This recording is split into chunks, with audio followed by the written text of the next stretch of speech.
Good morning, folks. We're looking ahead today both to the hurricane situation and to the mega sunspots on the far side of our star.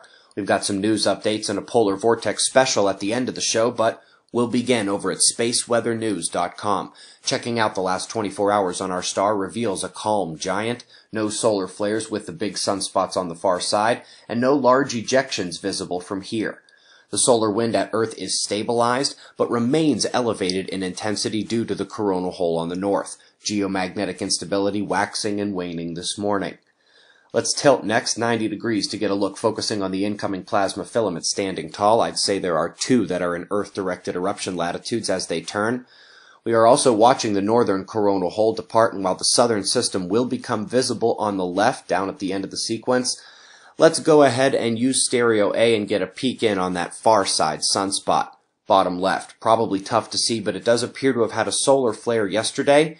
And on coronagraphs, we can see that ejecta is leaving back there. Enlil spiral confirms trajectory away from Earth, and that we're still almost a week away from seeing the sunspots again. But they were born and began flaring during moderately strong planetary geometry to start the month, and as it returns to the Earth-facing disk, we'll have the single most important solar alignment. Mercury and Venus heliocentrically conjoined on September 21st, and on the 28th, it's Sun, Mercury, Mars.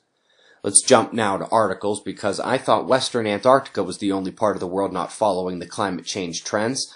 Turns out they can discern no warming in the waters at all and believe it has to do with the positive charge held by the Black Sea, which immediately takes my mind to Lake Baikal in Russia.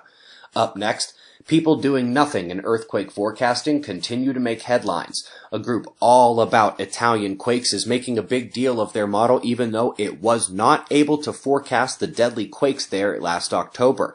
They say progress is at hand, however, and I suppose that's good enough for now. I mean, it would be far too much to ask for someone to have posted a major seismic alert star over Italy on October 29th, the day before their 6.6 rumble, and 3 days after a 6.1, which everyone else on Earth thought was the primary rumble. No, if anyone did that, they should be ignored completely. Anyone else hear that high-pitched ringing? Never mind. European models of the Atlantic Basin here. They now have Jose missing landfall and then deciding to curl back around and wind down his days offshore watching the next system come in. Still forecast for the southeast coastline in this model. The GFS models are now significantly friendlier, with none of the storms hitting land, but doing their northward curl. I will say that any solar flares produced as they approach could disrupt that northern flow, however. Folks, we announced the speakers for Observing the Frontier yesterday, and on the day we announced our first 2 women speakers ever, 95% of you that got tickets were men, showing true respect for the other gender. Love it. Details in yesterday's news and at observatoryproject.com. Website members, yesterday's Fly on the Wall podcast was highly informative and much more science-focused than normal weeks when we allow conspiracy and alternative topics into the fray.